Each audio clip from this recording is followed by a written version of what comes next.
We're on. Good afternoon. Hi everybody. Hi, welcome.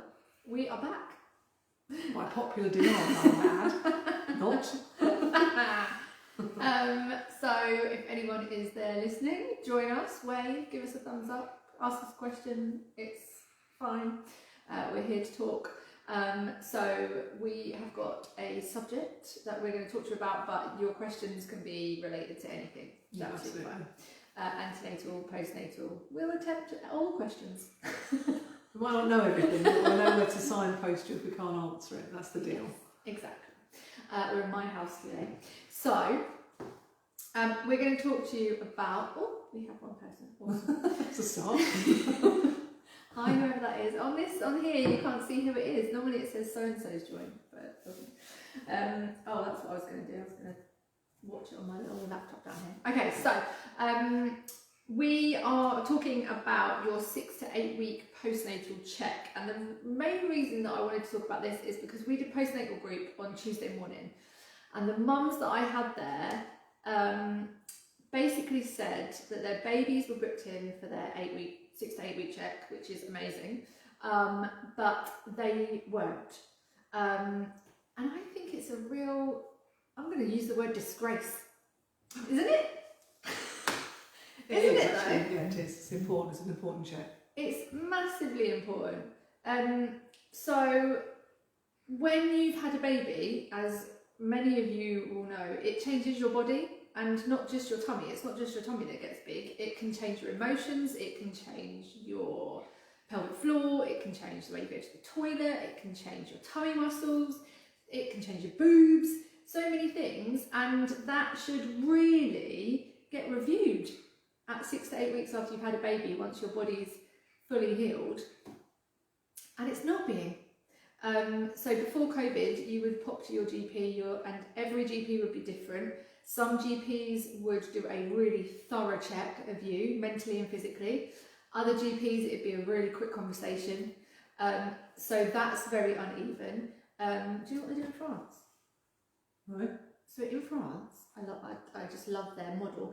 In France, they give every postnatal woman, I think it's 10 women's physio appointments. What? As standard. So Okay. Isn't that just amazing? Yeah, but they probably have to pay for that. No. No, no. I think it's included, but Okay. it's just for them. And So people do. oh, Debbie's on again. Debbie, what do you do at this time of the day? It's Clearly, watch lunch. us. So your 6 to 8 week check with a GP is so important. If you don't get one, because in COVID it's mostly phone calls at the minute. So if you have a quick phone call, or if you don't get one at all, I just want to tell you some things that you need to look out for, and some things that we want you to take note of. And if you get these, we want you to flag them with your GP. So when I was talking to some of the mums at postnatal group on Tuesday, they were saying that one of them got a phone call and their GP kind of just went, "How are you? How have you recovered?" You know, really. They're not expecting you to say anything, are No. they? They're expecting you to say my pelvic floor is shot, I've got this, and this. Yeah, I'm struggling with sleep, Yeah. or I was a newborn, I was a new mum, but there's a beyond that. And when I was talking to this mum in particular, she said, "Oh, I don't have any of those concerns, but I didn't know I should have mentioned them if I did." So that's not very helpful, No. is it? Maybe we should put a checklist up that We mums should, can shouldn't print we? off and download, and when you get that Oh, phone call, you can say, genius. actually, I need to talk to you about that, I need to talk to you about that. We'll do So that. we'll sort that, yeah. Put it in a blog Yeah, with all the details. yeah, we'll why give it you a matters. checklist. Bit like the menopause Just all these. site has got, Yes. to when you go to the GP and you've got menopausal symptoms and nobody's listening to you and they want to just palm you off with antidepressants or whatever, they've got, it's Newson Health. I've got a great website with a great checklist on that actually you tick it off and go in, and the GP has to take notice of the fact that actually these are perimenopausal or menopausal symptoms. So we'll do something similar for the postnatal check. Slightly sidetracking. I found that the other day. When you're in the menopause, your breasts can get bigger or smaller. Oh, I just know they hurt. Only because I think I'm perimenopausal. Oh, Carl, yeah, we're going to talk about contraception. Awesome. Actually, you did a blog, so that's your department. Yeah. I don't know a lot about that. So some of the things we're going to put on the checklist are thus. You should get asked about any painful, stinging, unpleasant smelling, uncomfortableness in or around your vagina. At 6 to 8 weeks, there ideally shouldn't be any of that. But if there is, you need to flag it. It needs to get checked. Ideally, a swab of the area to check for infection. If you've had stitches down there, they should really ideally be checked. If you've had a 3rd or 4th degree tear, you should actually have an appointment at the hospital, not just the GP, to check your stitches and making sure that you've healed properly. You've still got control of your bladder and your bowel, mainly your bowel, and your movement and your pain and that kind of thing. So down there, which is obviously the obvious place, your vagina, we just want to make sure that there's no infection going on. And all of these things also apply straight from birth to the 6 to 8 week check. So if they happen in between there, you should also get advice from your midwife or your GP. So that's an indication that you can have an infection down there. And in pregnancy, thrush is quite prevalent. You're more thrown to thrush, but postnatally? Possibly hormones again. So again, if you're getting anything like that, it might just be. I think with thrush as well, there's a lot of people linking thrush to eating too much stuff with yeast in it. So if you are suffering a lot with thrush, then it might be worth googling foods that are good, to avoid. Well, if you're experiencing thrush, like bread, obviously full of yeast, Marmite full of yeast. So there's a lot in we are what we eat, and maybe you can control it a bit better through diet. So worth googling. And you can also get oral thrush, can't you? Yeah. Breastfeeding. And the babies can get it as well. So something to look out for if you're getting, which is another thing we want you to put on your checklist, and that is your breasts. Whether you're breastfeeding or not, you should always obviously self-check anyway. But if you notice anything that's not right, not the same, that's changed, that's painful, anything like mastitis or thrush, which you can get in your breast. It's quite hard to detect in the breast, isn't it? It is. You normally see it in the baby's mouth, don't you? But it could be just painful feeding. Yeah, painful feeding, yeah. That is definitely something to flag up. And babies will have the white coating in their mouths and on their tongues, so there's something that doesn't go away on the roof of their mouth with thrush as well. So we also want you to monitor going to the toilet. So that is urine and also stools. There's a couple of ways it can go. If you are having difficulty or an inability to pass a stool, you could be constipated, which again is a common symptom in pregnancy, but also after you've had a baby. If you're not looking after yourself, if you're not having a high fibre diet, if you're not drinking enough, if you've had a 3rd or 4th degree tear and you're just scared of going to the toilet, something as simple as a laxative might sort it out, or you might need to go to the GP and just get checked over. So not being able to pass a stool, as well as leaking stools and not being able to hold them in, and once you need to go, that urgency. And that's the same for urine. If you've got any urgency or any leaking, even if it's just a tiny bit, if you cough or sneeze or laugh and you find that you're wetting yourself, it's not just because you've had a baby. Yes, it is because you've had a baby, but that's no reason to put up with it. Can be sorted. It can. So pelvic floor exercises are a massive thing, but you need to make sure you're doing them properly. So mention that to your GP. They can refer you to a women's physio. I don't know in your area whether there's a waiting list or how your area works. So everywhere's different. There are private ones out there if you wanted to go down that route, but you don't have to put up with it. Just because you are leaking, it's not normal, it's not fun, but it can be sorted. I'm going to create that advert, but I don't. It is not normal. No. And the other thing to say about pelvic floor exercises, and it was sort of highlighted to me when I did a study session the other day, it's not all about the Kegels, which is the squeezing and releasing of the pelvic floor. You have to get your core right to be able to support the pelvic floor and pull it up, and that's whatever age we are. It's not just after you've had a baby, that's all the way through life. So even when you're menopausal or after you've been through the menopause, there's still stuff that you can do to strengthen your pelvic floor so that you're not incontinent.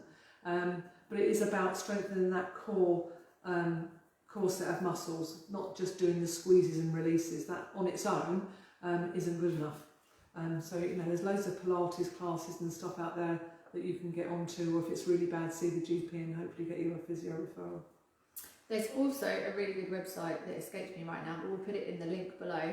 And they've got a really good getting back to exercise after you've had your baby spreadsheet, because obviously you shouldn't go straight into the sit-ups and stuff. So to ease yourself shouldn't run in. either. I've always said running's running's bad not for good. you, it's bad for your knees, it's bad for your Is it Grace? Yeah, Grace anyway. It's talking to you. Pelvic floor, very important. And also for your bowels. So if there's any issues with, leaking or urgency or constipation, then that's on your check sheet. Talk about that with your GP. And honestly, please don't be embarrassed about any of this stuff. Your GP has heard it time and time again. Yeah. And it's not, it's nothing to be embarrassed about. We would rather you, and I have to say, studies have highlighted, I'm just going to quote here, that there is widespread and persistent health problems experienced by women after childbirth because many do not report them, or they go unidentified because women either are too embarrassed or they think it's normal after they've had a baby. So really important, we want to change that. Some things that you might also be feeling are obviously persistent tiredness. There is a tiredness after you've had a baby anyway, if you're not managing to get your sleep in the daytime or when baby sleeps.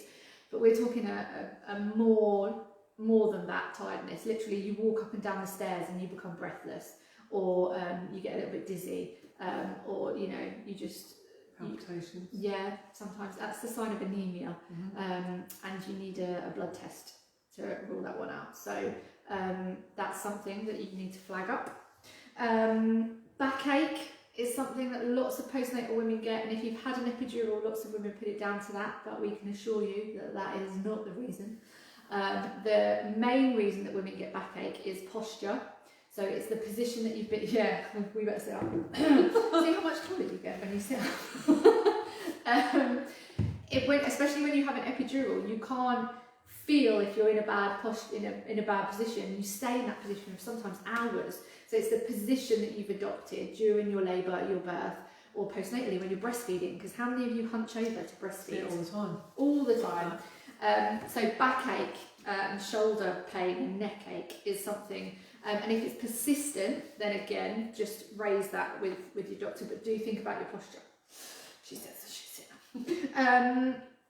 Vaginal bleeding and discharge, we've talked about kind of painful stinging discharge from the vagina, but your period can kick back in 4 to 6 weeks after you've had your baby. And you're very fertile. We come to contraception in a second.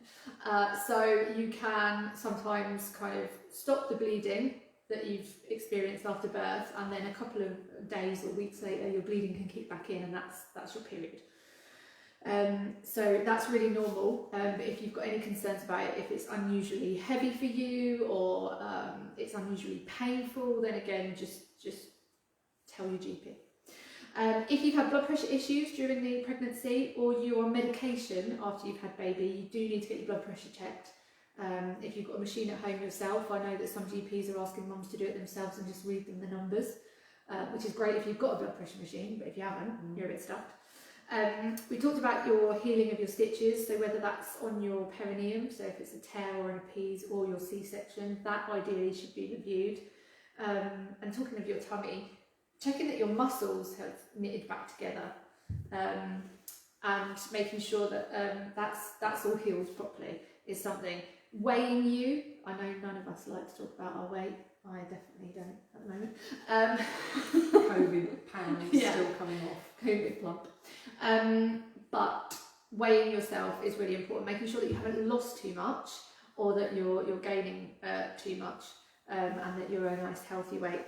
And then I think I've just got 2 more, which is sex, and if it's painful. So I have heard some midwives say, maybe try and have sex before your 6 to 8 week GP check, so that you can check if it's painful or not. You don't need to do that. It's just whenever you're ready. But if at any point you find it doesn't feel the same, it's painful, it can really affect your relationship. So it's really important that you get it checked and sorted. And it might be a problem with your sutures, or lots of ladies end up with the hormone change, having a dry vagina, so it's not as moisturised as it should be. There's a really easy fix for that. We can recommend a really good product called Silk. Yes. That's a lubricant. We have Kate along to talk about it a lot when we do pelvic floor seminars. It's all natural. It's a natural lubricant. So have a look at that if you should need some help. It's very good. Yes. And what we talked about so far is all quite physical. So the other thing that the GP should ideally be asking about is your mood. Your mental health. It's so important because it affects everything else. If you're not in a good place, you won't have a healthy diet, you won't exercise, you won't want to go out, you won't bond with your baby. So mental health is really important. So if you find that you've got low mood, you're suffering with really severe anxiety, you find that you're restless, you're tearful, you've lost your appetite, you don't want to go out and about, you're struggling to sleep, any of those things are signs of postnatal depression. Sometimes it's really easy just to chat and makes you feel better. Other times you might need to go on to medication. Whatever you're feeling, please share it with your GP. They will not judge you. They will not want to take your baby away from you. They will want to help you. And sometimes it just takes that chat to get things moving or to just feel better.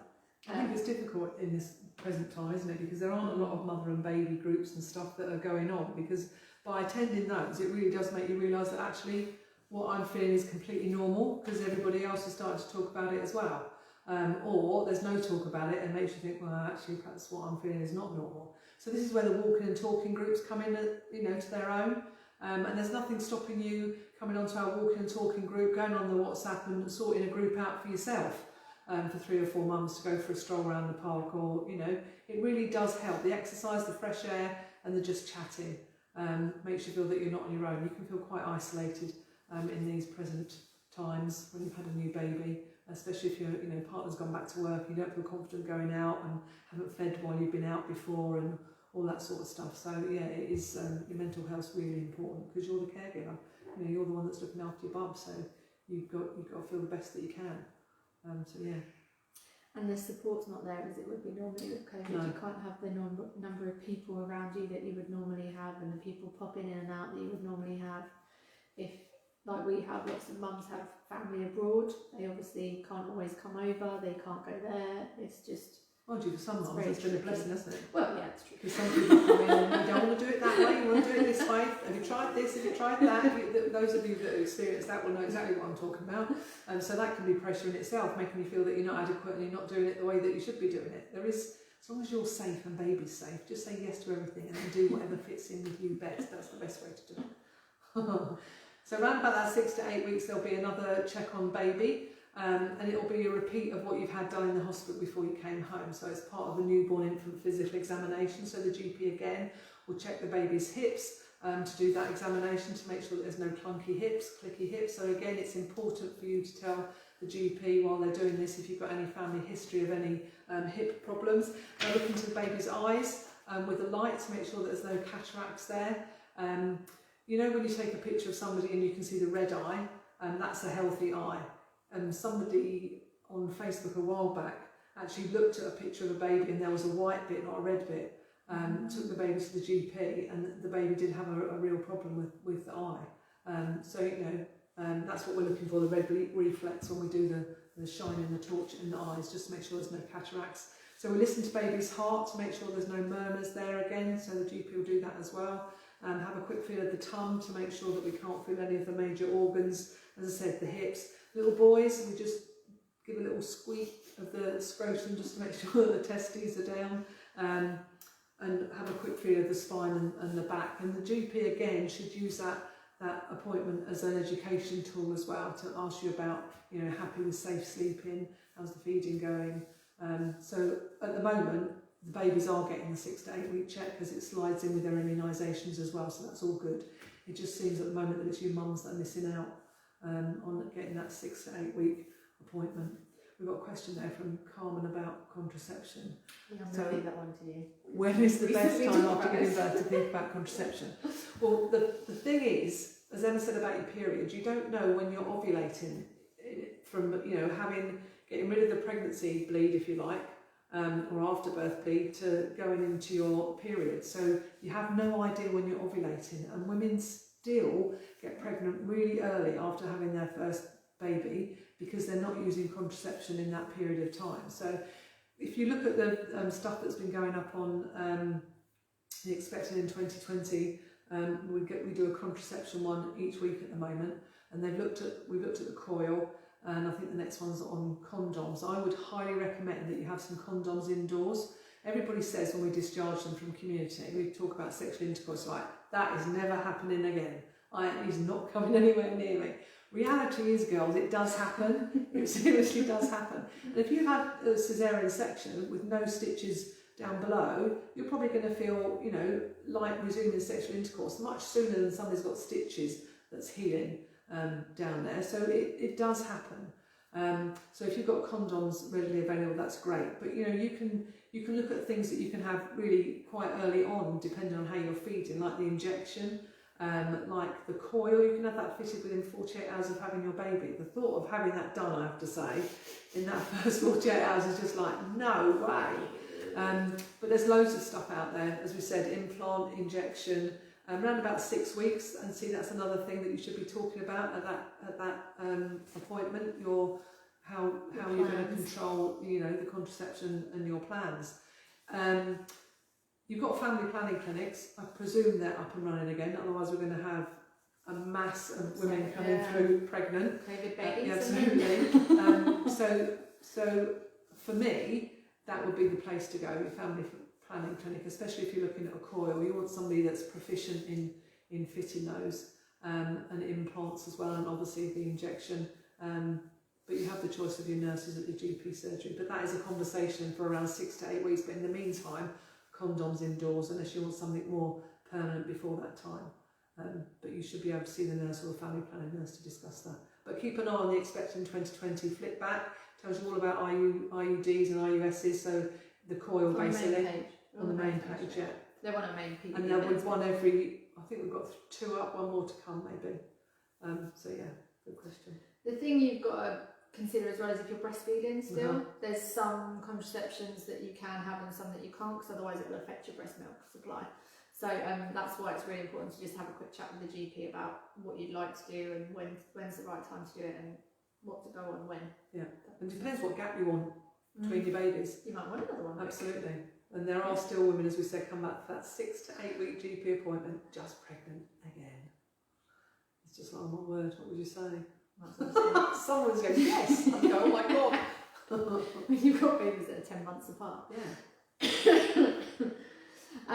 Okay, has anyone got any other questions? They'll pop up on my screen. I've also got my laptop here, so I'm just checking that no one's popped anything on here, she says. If you've got any topics that you want us to pop up and talk about, then obviously just let us know. You can put it on here or message us, and we can, you know, we can come on and talk about anything really. As I said, if we don't know the answers, we can point you in the right direction. Or just to let you know, if you're thinking about antenatal classes, that the taster session on Monday is £5, so you can log on to Eventbrite and book yourself onto that. Emma and I talk about baby's brain, position of baby, where to have your baby, and something else that escapes me for the minute. It's just a lead in nicely to the 3-week antenatal course that we do, which starts on the 28th of September. We're seriously looking at doing some face-to-face classes, possibly end of November, December time, for babies that are due January, February, and just wondered if that was something that you'd be interested in. We're going to try and pick a location central to the M25, so you can come from wherever. It will be a bit more expensive than the 3-week course that we're doing now, obviously, because we have to hire the hall, and we will keep it to 8 couples, and we will make sure that we're COVID secure. But we just wondered if that was something that you would be interested in attending. If you're watching this on catch up, if you can let us know with a yay or a nay, that would be great, just so that we know it's worth planning really. But who knows what's going to happen come November, December. Indeed. She knows, sorry. And we've already mentioned walking and talking, haven't we? Yeah, next one is Monday, week, Friday. Friday. Is it? What's the date 17th. today? 17th today. Yeah, I've done one this week, so it's next week. I think it's St Albans. Marvellous. You can find out on Eventbrite. You can. pbbevents.eventbrite.com. All of our study days and walks and talks and classes are all on there. If you are a birth professional and you're watching, we have got next week a study Tuesday evening night. all about the placenta. Really interesting. I can't wait. It's going to be really interesting. So we've got a sonographer, Fred, coming. I hope he doesn't mind calling him Fred. And then we've got someone talking about encapsulation, and we're going to look at all the different types of ways that your placenta can present, and when it comes out, what they mean, if anything. And that's a student midwife all the way from California joining us to present that. I just think, I don't know if there's any student midwives listening, but I just think all the hard work you do with your literature researches and your dissertations, anybody that's done any modules of anything, nobody gets to ever hear about it. Nobody, apart from maybe people in your cohort or yourself, get to hear about all the great work that you put into doing that and the findings. So if you ever want to come and join us on one of our study days to tell the world about what you've found out through your dissertations or whatever, please contact us. We're really keen to get student midwives involved wherever we can, letting the world know and share the information through all the hard work that you've gained. So yeah, let us know. Definitely. So, if there's no other questions, well, sometimes they take a little while to pop up, but there's nothing on there. We can go and have some lunch. We can. Woo, woo. We can. Don't know what I've got. So we might see you at the taster session. We might see you at the pregnancy club next week where we've got yoga bellies. We've got Bobby from Yoga Bellies coming to talk about why exercise is so important, and probably do a few breathing and relaxation exercises as well, which will be great. And then we have Pregnancy Week coming up very soon. 5th to 9th of October. The only way you can access the information and the speakers from Pregnancy Week is to get yourself a ticket and access to the closed private group. And yeah, otherwise you can't access it. So hop on to Eventbrite and you'll be able to get yourself a ticket. And can they see the programme on there as well, on our Facebook page? They can have it on the Facebook page. Yes. I'm releasing this from today. I'm going to release every day's programme, so you'll be able to see what's on what day. If you miss a day, it doesn't matter. It will still be on that week. It will still be on the group, so you can just watch it whenever's convenient to you, or you can watch it live. Yeah, lots of great speakers. Be good. Awesome. Okay. Right. Lunch it is. Where's the little stick? I've got no idea. Ta-da. It's hiding under there. Thanks for joining us, by the way. Yes, thank you.